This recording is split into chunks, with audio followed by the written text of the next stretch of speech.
एक दिन सवेरे 6 बजे मैं अपने शहर से दूसरे शहर जाने के लिए निकला। मैं रेलवे स्टेशन पर पहुंचा, पर बहुत देर होने के कारण मेरी ट्रेन निकल चुकी थी। मेरे पास अब कोई दूसरी ट्रेन नहीं थी और कोई चारा नहीं था जाने का। मैंने सोचा कहीं नाश्ता ही कर लिया जाए। बहुत जोर की भूख लगी थी। मैं होटल की ओर जा रहा था। अचानक रास्ते में मेरी नज़र फुटपाथ पर बैठे 2 बच्चों पर पड़ी। दोनों लगभग 12 और 13 साल के रहे होंगे। बच्चे की हालत बहुत खराब हो चुकी थी। कमजोरी के कारण दोनों एकदम दुबले हो गए थे। वे भूखे लग रहे थे। छोटा बच्चा बड़े बच्चे से कह रहा था कि भाई कुछ खाने को दो ना, और बड़ा उसे चुप कराने की कोशिश कर रहा था। मैं यह सब दूर से देख रहा था और अचानक मैं वहां आकर रुक गया। दौड़ती भागती जिंदगी में मैंने थोड़ा सा ठहराव ले लिया। इन दोनों को देख मेरा मन एकदम भर आया।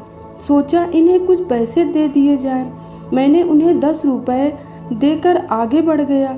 फिर तुरंत मेरे मन में एक विचार आया, मैं कितना कंजूस हूँ। 10 रुपए का अब भला क्या ही मिलता है, चाय तक तो ढंग से मिलेगी नहीं। स्वयं पर मुझे बहुत शर्म आई। मैं फिर वापस लौटा, उन दोनों बच्चों के पास गया। मैंने बच्चों से कहा कुछ खाओगे? बच्चे थोड़ा हिचकिचाए और जवाब नहीं दे पा रहे थे। मैंने दोबारा फिर कहा, बेटा मैं नाश्ता करने जा रहा हूँ, तुम भी कर लो।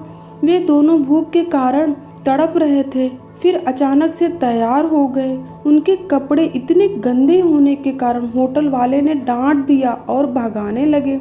मैंने कहा, भाई साहब उन्हें जो खाना है वो खाने दो, पैसे मैं दे दूंगा, ये दोनों मेरे साथ आए हैं। होटल वाले ने बड़ी आश्चर्य से मेरी ओर देखा। उसके बर्ताव के लिए शर्म साफ दिखाई दी।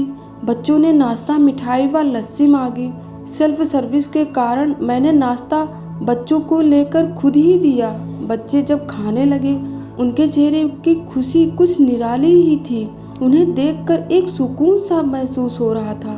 मैंने बच्चों को कहा, बेटा अब जो मैंने तुम्हें पैसे दिए हैं उसमें 1 रुपए का शैम्पू लेकर हैंडपंप के पास नहा लेना और फिर दोपहर शाम का खाना पास के मंदिर में चलने वाले लंगर में खा लेना। और मैं नाश्ते के पैसे देकर फिर अपनी दौड़ती दिनचर्या की ओर बढ़ निकला। वहाँ आसपास के लोग बड़े सम्मान के साथ यह सब देख रहे थे। होटल वाले के शब्द आदर में परिवर्तित हो चुके थे। मैं स्टेशन की ओर निकला। थोड़ा मन भारी लग रहा था। मन थोड़ा उनके बारे में सोचकर दुखी हो रहा था। रास्ते में मुझे एक मंदिर दिखाई दिया। मैंने मंदिर की ओर देखा और कहा, हे भगवान आप कहाँ हो? इन बच्चों की ये हालत को देखकर आप चुप कैसे बैठ सकते हो? ये भूखे प्यासे बेचारे तड़प रहे हैं। आप ये सब देखकर क्या खुश हो? दूसरे ही क्षण मेरे मन में ये विचार आया, पुत्र अभी तक जो उन्हें नाश्ता दे रहा था वो कौन था? क्या तुम्हें लगता है तुमने वह सब अपनी सोच से किया है? अरे वो मैं ही था तुम्हारे वेश में। मैं एकदम से स्तंभ हो चुका। मेरे सारे प्रश्नों का जवाब जैसे खुद ने ही दे दिया। ऐसा लग रहा है जैसे मैंने ईश्वर से बात की हो। मुझे सब समझ में आ चुका था। हम निमित्त मात्र हैं, उसके कार्यकलाप के वे महान हैं। दोस्तों, भगवान हमें किसी की मदद करने तभी भेजता है जब वह हमें उस काम के लायक समझता है। किसी मदद को मना करना वैसे ही है जैसे भगवान के काम को मना करना।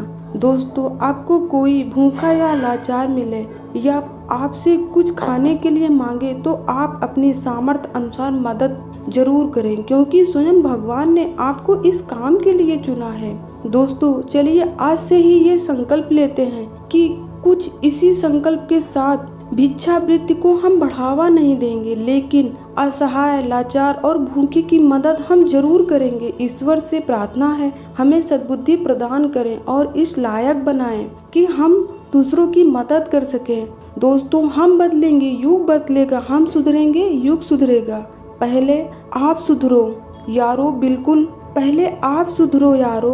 मिलजुल कर हम मानवता का रूप निखारें। इन्हीं बातों के साथ मैं अपनी वाणी को विराम देती हूँ। मिलते हैं आप लोगों से नेक्स्ट किसी वीडियो में। और हाँ दोस्तों, अगर ये मेरी वीडियो आपको अच्छी लगती है तो मेरे चैनल को सब्सक्राइब करना मत भूलिएगा और कमेंट में नमो बुद्धाय जरूर लिखिएगा। तो मिलते हैं आप लोगों से नेक्स्ट किसी वीडियो में। तब तक के लिए आप अपना ख्याल रखिएगा।